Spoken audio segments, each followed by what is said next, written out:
post-COVID.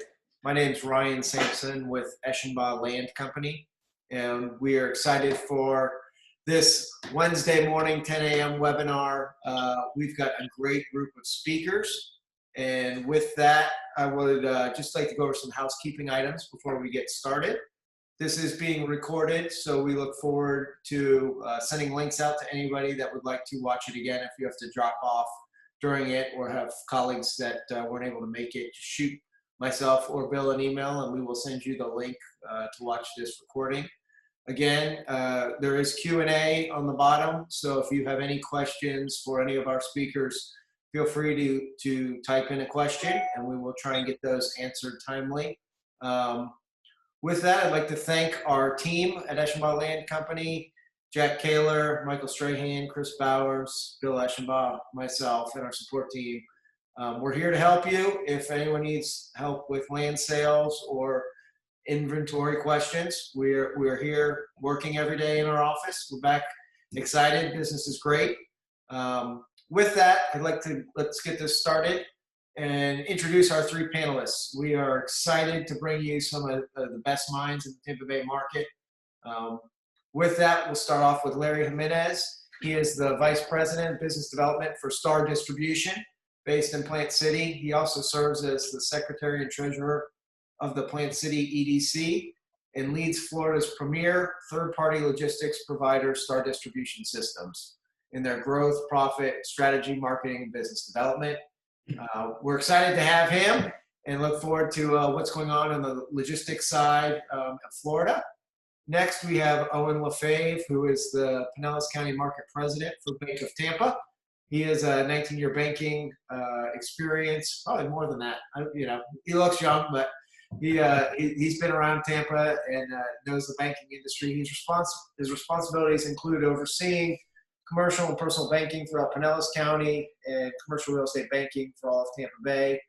He's been on the board of NAIOP, past president, and we look forward to asking him questions about what's going on in the banking industry with both PPP and what's coming down the pipeline. Finally, we've got Dr. Susan McManus, a fellow Seminole and USF Bull. We're excited to have her. She is the most widely and highly respected observer of Florida politics and national politics. Dr. McManus is a USF Distinguished Professor Emeriti, and she received her MA from University of Michigan and a PhD from the Florida State University. Go Noles. From 1998 to 2015, she served as a political analyst for WFLA News Channel 8, and since 2016, she's been the political analyst for ABC Action News. Her experience and exciting depth of knowledge on politics will be displayed today. So we're excited about this panel, and with that, I'm going to turn it over to Bill Eshenbaugh, founder and president of Eshenbaugh Land Company, to get us started. Bill? Morning, Ryan. Thank you. Thank you all for joining us on a beautiful Wednesday morning. This is the seventh of these that we've done since April 15th, and didn't know how to spell webinars back in March, but now here we are doing them. So we're having a ball doing them, and our audience seems to grow with us. So I'm going to kick off and again thank our team first, get it going, and go right to Larry Jimenez with Star Distribution. Larry, tell us a little bit about Star, and then tell us what's happened since, let's say St. Patrick's Day in your world. Sure, absolutely. Thank you guys for having us. I really appreciate this opportunity. Star Distribution was founded in 1892 in Tampa, Florida as a food brokerage operation. We've kind of developed over time a warehousing and transportation operation in which we currently operate today. We've got about 1.5 million square feet of warehouse space in the Plant City and Lakeland market and operate a transportation company throughout the eastern United States. It's a family-run business. Actually, my grandfather was the founder of the company, and I currently work with my brother, who's our general manager, and our father is also our CEO. And we handle logistics for a wide variety of different industries, including food and beverage, appliances, building construction, medical supplies, and the retail sector. So we've got a wide swath of different customers that we do work logistics work for, and really it's a very unique company where we provide less than truckload services throughout the state of Florida. So with that being said, getting to your question, Bill, pre-COVID, before March for St. Patty's Day, I have a lot of friends in the building industry, the industrial industry, and and these guys are throwing up warehouses left and right, really kind of concerned that, hey, look, we're overbuilding the market, and we're kind of concerned on, hey, where are things going? Do we have too much inventory? Fast forward 6-7 months later, and now these guys can't build it quick enough. We've seen a huge increase in manufacturers and distributors coming to the Central Florida market, trying to establish inventory closer to their customers to meet the needs. Some of the challenges these guys are having is production issues. When everything hit, a lot of manufacturers stopped producing, which really kind of caused a backlog in the supply chain. One of our customers today, for example, is LG Electronics. They can't keep enough inventory on hand to service their customers, Lowe's, Home Depot, et cetera. Same situation for another customer, Train Air Conditioning. They are on like 60-day back orders for all these, for all their residential jobs. So we've seen a huge increase on just the demand for warehousing space and demand for product over the last 6-8 months. Well, on a side hobby, I'm president of a residential brokerage firm, or managing broker of it, for a short time, helping a friend out who had a change in brokers and needed somebody to step in. We had a closing yesterday with a new home, and found out a couple hours before closing the builder was unable to find appliances to put in that house. So they said, we'll either put in some temporary appliances, or we'll give you the certificate and you can go buy your own at Home Depot or Best Buy or somewhere if you can find them. Of course, here's a homeowner thinking they're going to have dinner tonight in their new house, and now they're cooking out on the grill or something. So it's just a good comment on, a real life comment on your situation or your comment. Larry, as we go up and down the I-4 corridor, and we've been involved for a long time in NAOP, Owen and Brian have both been senior leaders in that organization as well for the Office of Industrial People. We've heard numbers as high as 20 million square feet of new space in this cycle that have come into play along the I-4 corridor all the way over to 27. A lot of it in Lakeland, a lot of it in Plant City, and over at 27, even as far east as that. But people ask me about, well, what about that 20-mile stretch along I-4 in Hillsborough County? It's all vacant land out there. What's going on with that? How come we're not putting warehouses there? I know from the EDC standpoint, do you have any comments about why it's not there and where you see it going from here over the next 5 years? Absolutely, that's a good question. Really, that space in between Plant City and Tampa is kind of unincorporated. There's not a lot of infrastructure there for buildable land. So I think over time that is going to develop, but in the near future, Plant City back towards 27 is really the key point. And the reason that everybody's here, I say everybody, a lot of manufacturers and a lot of distribution centers are here in between Plant City and Lakeland is because of the transit time. The transit time to Miami, transit time to Jacksonville is a one-day transit. So we run trucks all the way to Miami and come home. So every night back to Central Florida. It's hard to service that market from Atlanta. It's hard to service that market from Jacksonville.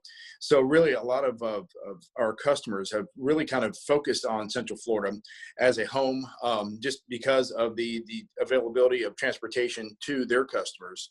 So I don't see an end in sight. I think that the EDC's perspective from the city of Plant City, they're behind it. They're pro growth. We have a good source of labor, which is key to in our industry. It takes a lot of bodies and touches to move these boxes around. And I really think that this market, especially Plant City, allows for that.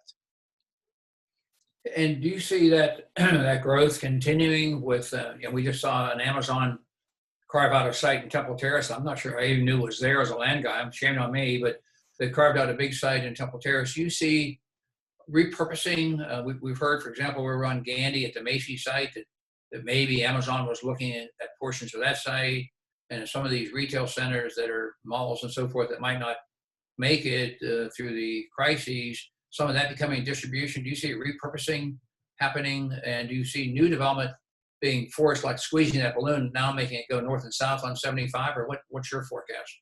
You know, we're heavily in the retail sector. Some of our customers include Ralph Lauren, Tommy Hilfiger, Calvin Klein, DSW Shoes. So we've seen it up and down with those folks, especially at these malls and these strip centers.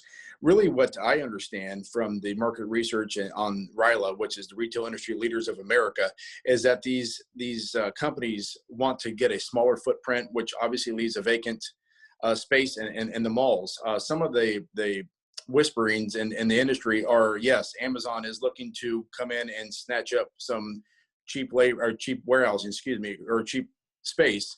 And also, not only Amazon, but you've got folks that are in the residential sector trying to repurpose these buildings for apartments and things like that.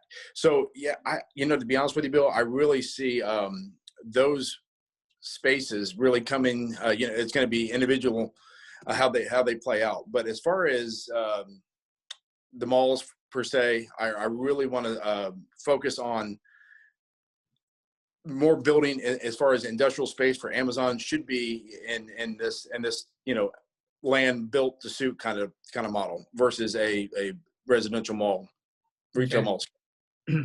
And one of the things that happens, we get so many changes so quickly. None of us would have believed ourselves if we just stood on the courthouse steps on January 1st and forecast 2020. They probably locked you up if you'd have been right, about what's happened in the last 8.5 months. But we read stories about drone deliveries, and we read about driverless trucks going city to city on our highways. What do you see in the next 5 years in those two fronts with the dramatic changes that we can do in technology that might impact what you do? And that's a good question. I get that a lot in our industry. Let's focus on the drone delivery. I think sounds great. It sounds, new age Star Wars types of a model. However, I don't see that in the near future by any means. I think there's a lot of what ifs and a lot of liability that goes into a drone delivery, especially if you are delivering some sort of high dollar merchandise or something along those lines. The autonomous vehicles have been tested. Actually, I have a buddy of mine that is high up on one of these companies out in Arizona. And really what they're seeing is more of a line haul, point to point out west. Hard to really have autonomous vehicles in a metropolitan area. Again, liability, I don't think we're there yet. I think we're, at least 5 to 10 years away from seeing those type of vehicles on the road, even on a line haul, point to point kind of delivery service. So both sound great. Both I think are in the works, but I think we're at least 5 years away to see any of that, those type of technologies on the road or servicing customers at this point. And a final question for you. In today's world where we're somewhere around 20% unemployment, have you found applicants in your industry? It seems to me like everything that's going on with distribution, there might be more demand for jobs to be fulfilled on your side. Are you finding applicants showing up that might have had a job that they lost and they think it's gone forever, now trying to transition into a more permanent, more industrial type job? We've been pretty blessed on that front. Obviously, the government didn't do us any favors by paying people to stay home, which made it really difficult to really make sure the supply chain is filled with the products. I'm sure everybody can remember going to Publix or Winn-Dixie and the shelves are empty. Well, that's two fronts. On one front, you have no manufacturing going on because a lot of these plants are shut down. On another front is the lack of available workers to process those orders and at a facility like ours.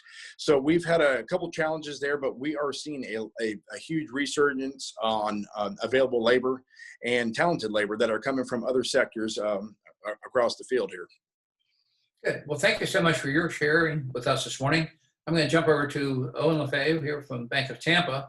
By the way, for our listening audience, this is a real cowboy. He's got 2 broken bones in one foot and recuperating. Just had surgery on it last Friday. So hopefully he's going to be in the saddle, as we say, and serving us well here. So good morning, Owen. Thank you for joining us. Good morning, Bill. I'm proud to say it's one of those scenarios where I look business here, but I can assure you I'm wearing a pair of shorts and I've got a cast on, and it's an entirely different picture from my chest down. Just don't stand up and walk away while we're on camera then, right? Unfortunately, there's no walking away right now. Well, one of the things that your bank did such a great job of when the PPP loans rolled out back in April to help small businesses, if I read the papers correctly, you wrote, your company, your bank wrote more PPP loans than anyone else in this marketplace and more than many of the big national banks. So how did that work out? How did you come to find yourself in that position? And what do you see 6 months later? Well, it's a good story for us to tell, Bill, and it's a great source of pride. But you're right. Out of all the local banks, we did more than any of the other banks. We actually did about a little over $390 million worth of PPP loans, and so for those that actually published their results, we did the third most of those loans within the Tampa Bay market. Within the state, we are the 11th biggest bank. Which is kind of amazing to think about, our small little community bank here that's been around for 35 years, but we're the 11th biggest, and we did the 6th most PP loans through all the banks located in the state. So our CEO will say, like, we punched above our weight. But one of the most rewarding things I think from that process was, companies had to submit their payroll to us in order, as part of the paperwork, to apply for the PPP loans. And so we had calculated we'd help preserve about 40,000 employees, and that's about 3% of the Tampa Bay workforce. But as we were going through those payrolls, I mean, we were seeing names of friends and neighbors, and so it was really rewarding to think that as a bank, we helped our community out and really demonstrated the value of community banks, which I think is something that's come into question over recent years, and especially after the last economic cycle when so many local banks failed. But the program started on April 3rd. We had virtually no information, and the information was rolling out.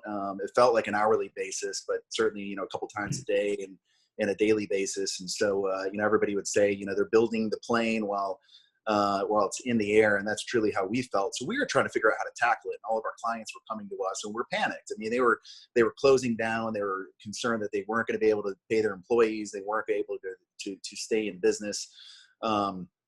We looked at a bunch of different applications and figured out or how to take those applications.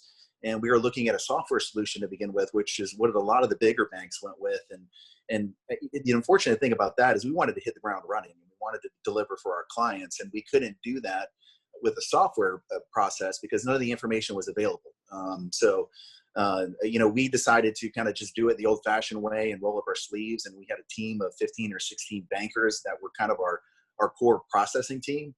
And, we were working, 16, 17-hour days and just doing it the old-fashioned way by putting it into the SBA E-Trans system. And I think what that really ended up, a couple things. It was kind of like the David and Goliath scenario where we were small enough to where we can be nimble and all of our bankers, it was kind of an all hands on deck scenario, and everybody pitched in. And even if you weren't a part of that core 15 or 16 person group, you were still helping out in other areas of the bank to allow those people to get their jobs done. So we had a war room set up, and it was a grind. It was a brutal 2 weeks, but amazing to think that even though the program is not without its issues, the government was able to put out $350 billion to small businesses that needed it within a matter of 2 weeks. And so it was a great thing to be a part of, and really proud of the Bank of Tampa and the other community banks, and really all banks within the industry that stepped up for the community. We've already had a couple of chat notes thanking Bank of Tampa, said that kept them alive or helped them much and deeply. So thank you. We're reading a lot about loans in default and forbearances on foreclosures and so forth. But it looks like that, that eventually comes home to roost in 2021 or someday down the road here with foreclosures happening. I guess from our perspective as land guys, we don't see much of a future for us handling land loans because no one made many land loans since 2006 or 7 when they saw how far the land values fell and the pain that his bank suffered and the regulations and so forth.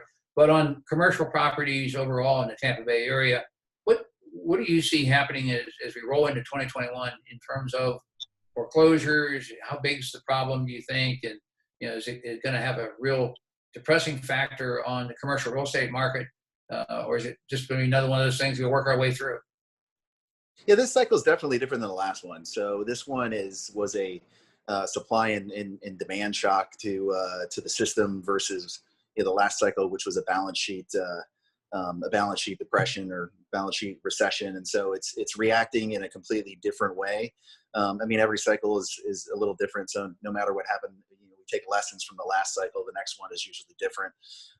In this particular case, we're not seeing the defaults yet. We're planning. I mean, we truly believe as an industry that it is coming. One of the factors that has delayed it in this cycle, within the CARES Act, there is a provision that is allowing banks to forbear loan payments for all businesses or properties that were impacted by COVID through year end.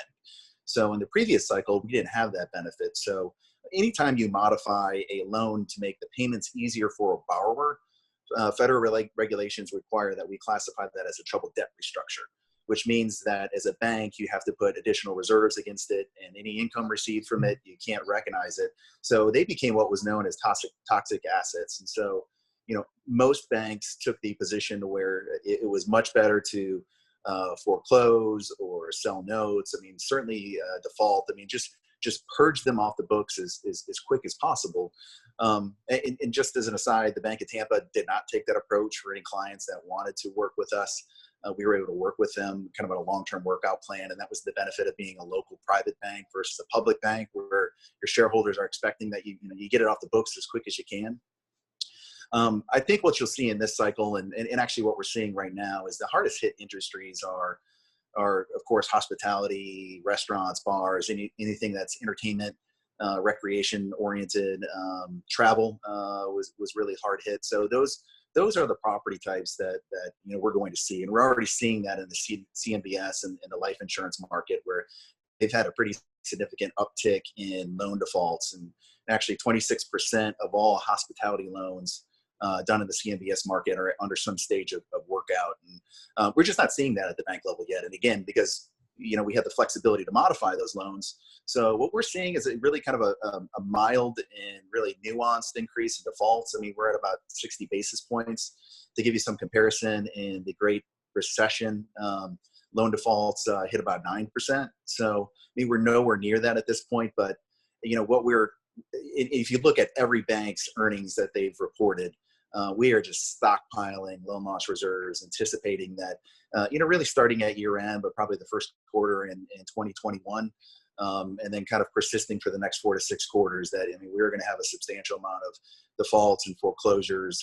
And again, kind of primarily in the hospitality and retail, and maybe into office. I mean, that's an interesting one that maybe we can talk about a little later, but it's coming. It's just not here yet. Yeah. Okay. And in your role as president of the Pinellas division of Bank of Tampa, you're right in the heart of the tourism, right in the heart of the hospitality and hotel industry over there. But you have a lot of manufacturing in Mid-County and so forth. Are you seeing demand for loans today in areas where you're willing to make loans?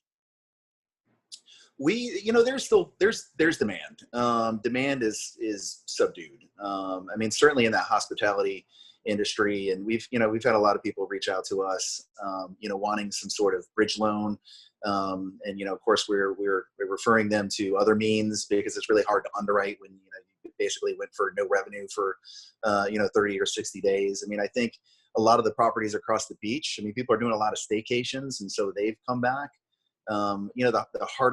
The harder hit areas are especially in hospitality, are the business travel. Who knows when business travel is going to come back? And so if you're not well located kind of in a tourism area, you're struggling, and it's going to be a long haul.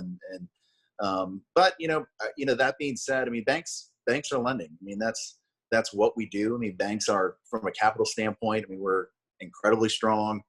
There's a lot of liquidity in the market. I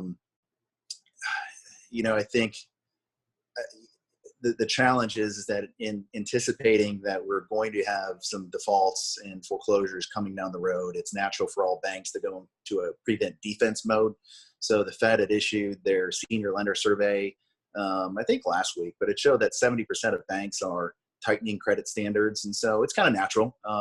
Banks operate on thin margins, and we're lending people's deposits. So we're conservative by nature where we're at in the capital stack. So banks are still lending. I think, in order to find a hospitality loan, it's probably not going to happen at a bank. Retail, if it's credit tenant, if it's credit tenant, single tenant, grocery anchored, there's still plenty of money out there. Strip centers, very difficult. Office is another one that's really tricky too, because we just don't know. We don't know what the future looks like. So, we're seeing reports that maybe 30% of people are going to work from home. And Jamie Dimon and JP Morgan just came out, Netflix just came out and said that despite the early on productivity numbers and the quarantine, that, people aren't working on Mondays and Fridays. So maybe that number ends up being somewhere between 10 to 15% of employees working from home. What you have to mix into that too is we probably over densify the office space. We used to have about 400 square foot per employee, and we got down to about 175 square foot. And so people are stacked on top of one another. We've got clients that are saying that they're looking for more office space because, they need to spread their employees out that are still there. You will have people work from home, which, would indicate you don't need as much office space. We're hearing reports of a lot of companies that are trying to sublease space, and there's no report that captures that. But, that's another factor. And I think we're going to reimagine office space too. So it's not going to be, as it was. People are going to come together on a collaborative and planning and brainstorming, and that's what office space is going to be used for. And so more the head down type work you can do remotely or from at home. So I just don't know where office is. And so, kind of going back to your original question, and credit ease and finding loans for office. I mean, that's an area that's also a lot more conservative just because we don't know. Well, this is a bit of a pun here because of your education at the local university. But what are you and the Bank of Tampa the most bullish about Tampa Bay area going into 2021, 2022? What do you see as really bright spots in that role as a bull as well, right? Well, I think, it's amazing, having grown up most of my life here, but to see how the economy has done a good job of diversifying. When you look at our unemployment in the Tampa Bay market is a lot better than it is in, Orlando and Miami. And so, I mean, that is really, that's going to help us through this economic downturn. So I'm bullish. I mean, I feel really good about the Tampa Bay area. I mean, the tax favorability in the state of Florida, I think is, when you look at states like New York and New Jersey and Illinois and California, I mean, you've got people that are fleeing in droves, not only because of the economic environment, but the urbanization. People want to get out, they want to spread out, they want to have more space. It's New York is an awesome city, but if you can't go out and enjoy anything in New York, I mean, why do you want a 900 square foot studio apartment? So, folks are going to continue to come to Florida and just, given our lifestyle and again, our, the tax culture here, I'm bullish long term. I think as Michael was talking about the industrial market, it just kind of accelerated that shift, from retail to more online commerce. As a country, we were over retailed anyway. I think in the United States, we have 10 times more retail than any other country per capita. So it was a pre-existing condition anyway, and it's shifting to industrial. So we're bullish on industrial. We were undersupplied in housing, both multifamily and single family. Still very bullish there. Some things to worry about. We wonder what happens when the unemployment benefits finally do run out, and what impact does that really have on multifamily? We haven't really seen an impact yet. And then on the single family front, we haven't really built a lot of homes in the past several years, and there's a lot higher demand and there's not inventory. So we feel pretty good there. I think, the headwind there is what if interest rates rise, and not anticipating that happening. But if it does, what impact is that going to have on demand? But yeah, I think so. Overall, really bullish on industrial, really, really bullish on multifamily and single family. And, a lot of question marks about, some of the other property types. But overall, we're in a great place. We're a place that people want to be in long term. We're just very fortunate that we're in the market that we're in. Great. Owen, thank you so much for your time and speedy recovery to your surgery. And we may have to talk to Ryan about what sports you'll take up after this is over, right? I need a new hobby. All right. And now to Dr. McManus, and nothing's been happening in your world. It's been really quiet and nowhere to go, right, to talk about things. What do we look like? We got a lot of excitement going on, don't we? Absolutely. This is the most incredible election season. We say that every single time, but this time it's very accurate. It's up in the air. We just had a great example of how, with a snap of a finger, the death of a prominent person like Ruth Bader Ginsburg how the whole world of politics and the issue focus and everything can just be redirected. There are right now around 8 states that are considered where the election is going to be won and lost. 3 of them in the South. Obviously, we're the biggest and most important. Georgia and North Carolina also very close. And then you have the Rust Belt states of Minnesota, Michigan, and Wisconsin, but also throw in Pennsylvania. The only Western state that's really in play is Arizona. But one of the commonalities of all these areas is they've had a large growth in recent years, an influx of people bringing their politics, bringing new issues. And also, I think another thing that business and politics, people involved in each of them, are very focused on the changing age demographics of our country and the huge generational divide that we're seeing play out in economics and politics. And there's no place better to look at the generational divide than right here in Florida.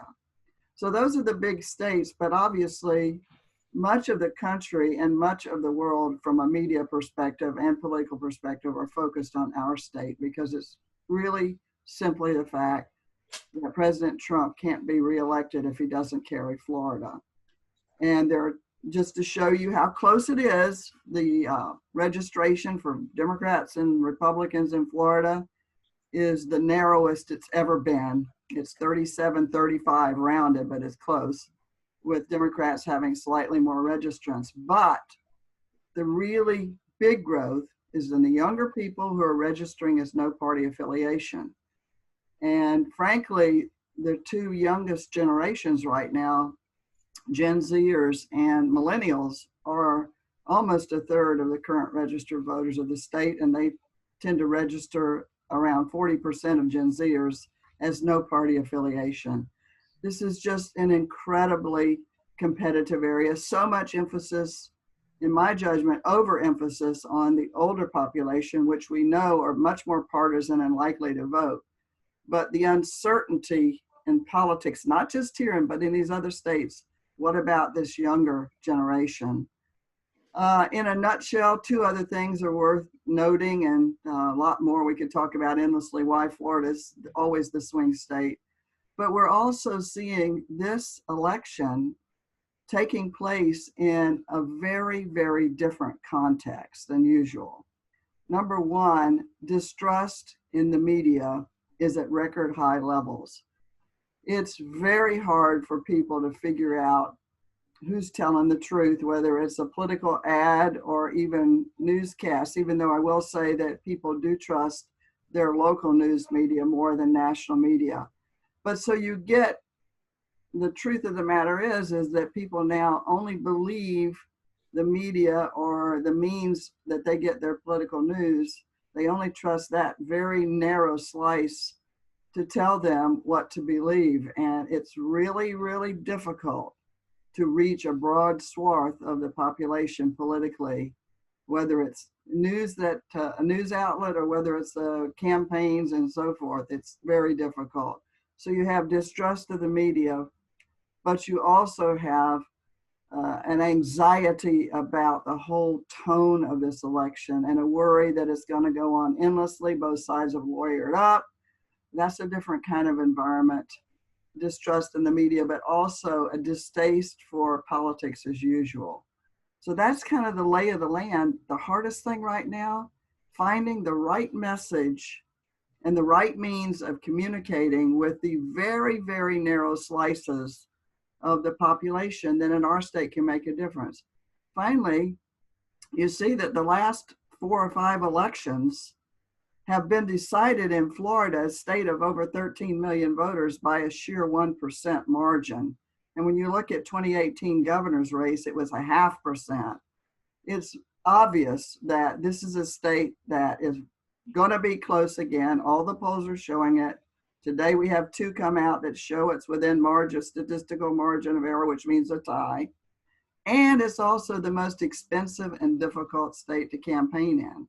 The racial and ethnic diversity and the age diversity alone, plus the geographical diversity of rural, urban, suburban, you can't reach those voters in the same way, make it like a giant jigsaw puzzle with 1 million pieces, 13 million pieces, that you've only got a limited amount of time to put together a winning strategy to get the whole picture that'll take your candidate to victory. Tough state to win in, but a must-have state, and the most interesting one in the country, most important one of the swing states. And I can't go another step without saying what a great thing it is to be a political scientist in Florida and not North Dakota. It's been great. It's very fascinating, and the pieces change all the time. Well, and from past elections, I know I've heard them report that as the I-4 corridor goes, so goes Florida, and as Florida goes, so goes the nation. So we're sitting right in the heart of it, and you're sitting as the leading analyst of this and prognosticator of this whole thing. So it's just got to be challenging for you every day to be out there in high demand, right? Well, let me just say about the I-4 corridor, I can't tell you how many stories I've already done. Obviously, national media is in here all the time right now, and so are the people trying to formulate strategies for ads and so forth. But together, most people don't realize this, but the Tampa media market, which is 10 counties, plus the Orlando market, those two TV markets contain 45% of all the registered voters in the whole state. Wow. And on top of that, which two of Florida's 10 media markets do you think are the most competitive from a partisan perspective? Tampa and Orlando. That explains why people sitting in this area see ads constantly, 24/7, why the candidates, even though travel is a bit limited, they always try to have a presence in these two markets because they are the swing part of the swing state. And in these areas, you have the three key geographies. To Hillsborough County alone, you have very rural areas, and people who live there are very different from people that live downtown.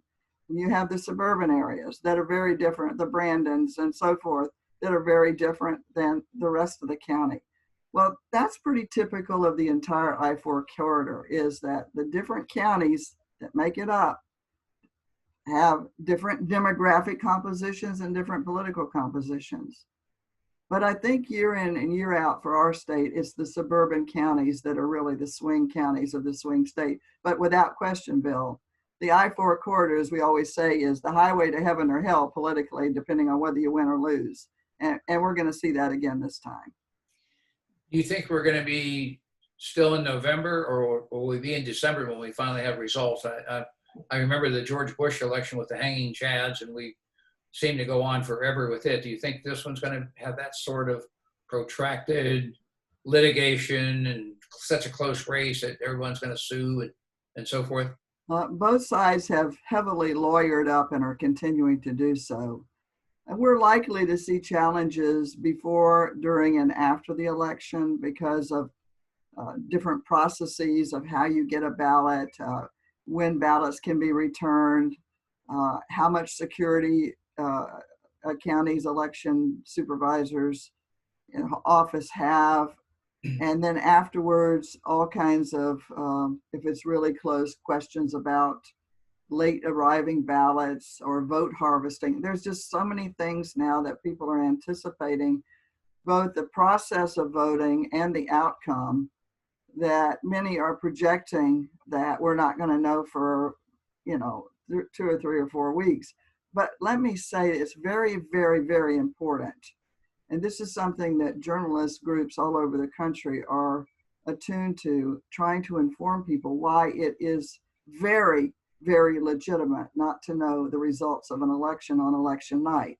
For example, in Florida, vote by mail ballots that come in on election day, there's no way the onslaught, thousands, that supervisors of elections can look at the signatures and the signature matches on all those ballots to determine whether they're going to be counted ultimately. And secondly, there are a lot of overseas and military personnel with Florida registration, and their ballots aren't due in our state until 10 days after the election. That's a federal law. And then thirdly, you have a lot of people that go to a precinct and they say, well, I'm registered here, but there's a mix up, or there's, they can't find your name. You can still at that moment vote a provisional ballot, which is then checked afterwards. And if you are legitimately registered, your ballot counts. And so there's three legitimate reasons, and these kinds of reasons are pretty evident in a lot of other places, that we're just not going to know on election night if it's close. So you have some people begging for a blowout so that you don't have these kinds of issues. But honestly, if you think of democracy, democracy is about competition and competitiveness and engagement. And we're seeing record numbers of people saying that they're watching this election and following it.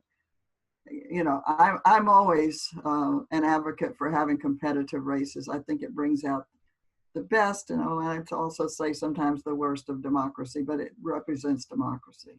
Sure. Well, we appreciate that. We're hearing from our home builders and our apartment developers about this continuing influx of people from New York that are buying houses, in some cases virtually, moving in without ever seeing anybody and doing a virtual walkthrough because they found out they can work from home and they no longer have to pay a 9.2% state income tax or whatever it is up there. So if a couple 100,000 New Yorkers move to Florida and register here, not necessarily for this election, but any thoughts about do they make us a solid blue state, or are we getting Republicans coming out of New York? Any sense of what that mix looks like? Well, obviously that's a very blue state. So the presumption is that there would be a weighted proportion of them that would register as Democrats. And they can change the composition of an area and the politics of counties. You know, all politics is local. County politics or municipal politics can change with a large influx of people from different places, whether it's someone coming from Puerto Rico or off the islands or whatever, or somebody coming from New York or other places.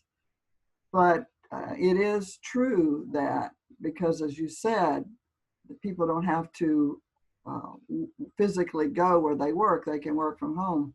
I expect that what you're going to see in the next, this is not the realtor, I'm not the economic expert, you all, but just from looking at studies of people's moving patterns, I think you're going to see a lot of infilling, particularly in the less congested areas. And we have so many areas of our state, Central Florida, for example, beautiful lakes, beautiful environmentally engaging places that are very attractive. That plus, of course, the taxes and the availability of relaxing things to do, entertainment of a nature perspective. I think that is going to really push a lot of the growth into infilling the interior part of our state where the environmental amenities are terrific. I know your practice is mostly state and certainly national in scope. In our little warm-up a couple of days ago when we chatted about this, any comments that you might make on some of these local races in Hillsborough County, Pasco County, and you live in Pasco? Do you see anything there that we should talk about this morning? I think really the most competitive races, because I've just taken a look at it, I've been focused more on congressional and legislative because I have to cover the whole state as an analyst for the ABC Action News. And we have a couple of congressional races in our area that are being watched very carefully and could determine whether Republicans continue to have a majority of Florida's delegation to Congress or not. Right now, statewide, Florida sends 14 Republicans and 13 Democrats to Congress. And we have a couple of those races right here in the Tampa Bay area.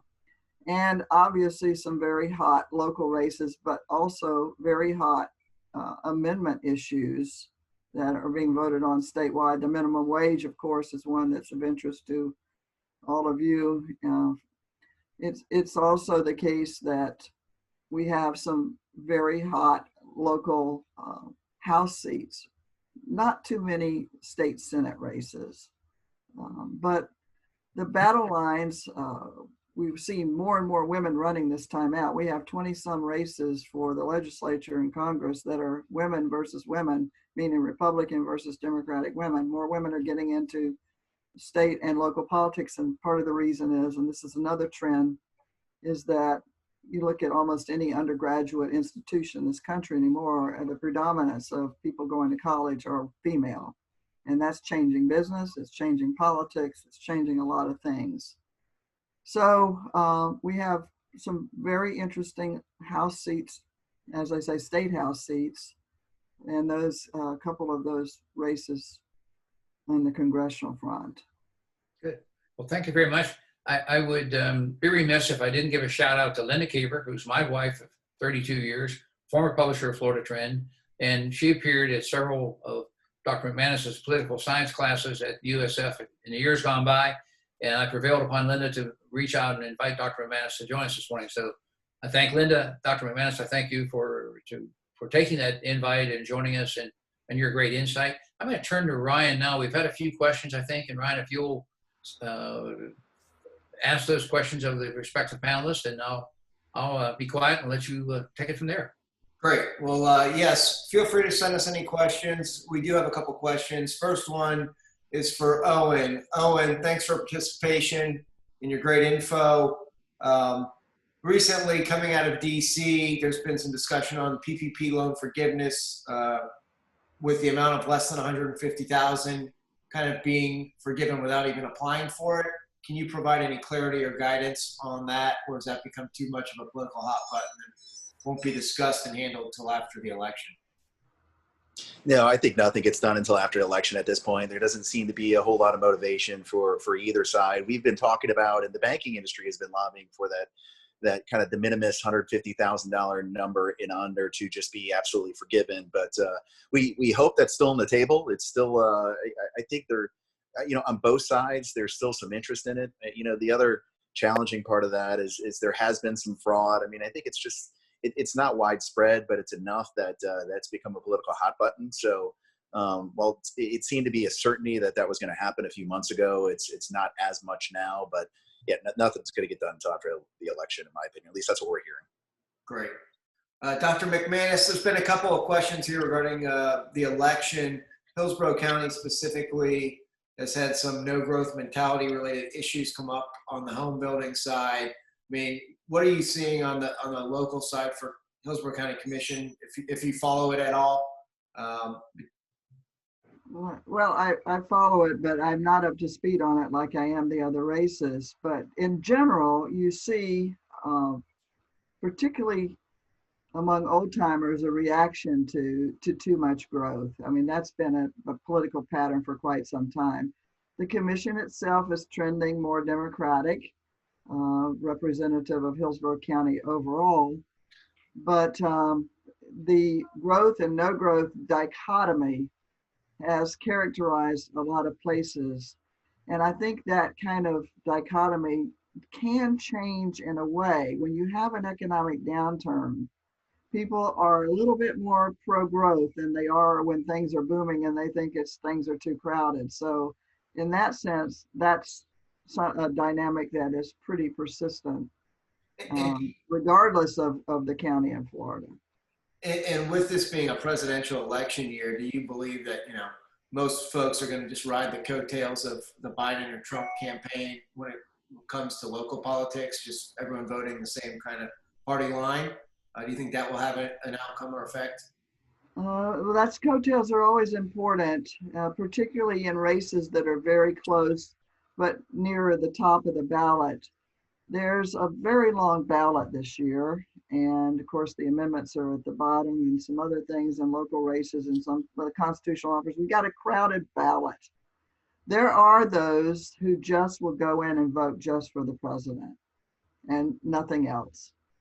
But it is the case that you can have coattails, and in very close races, it can make the difference because of the fact, and it's often the case that older voters will vote the top of the ballot all the way down through the amendments. They will vote a complete ballot.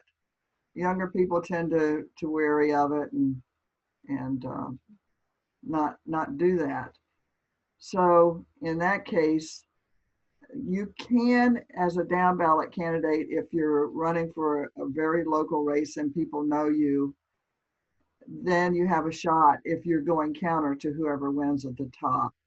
And sometimes you can be in a county that's red, and if a blue candidate wins, you know, statewide, it's not going to affect you that much. Great. Well, with that, it's about 10:55. We told everyone we'd keep it under an hour, and we are there. So we appreciate, again, thank you very much to our panelists. We really appreciate your time this morning. And for anybody else, if you have questions, feel free to reach out to Bill, myself, or anyone on our team. Thank y'all, and make it a great Wednesday. Take care. Personal thank you to the whole team. Thanks. Thanks for having us.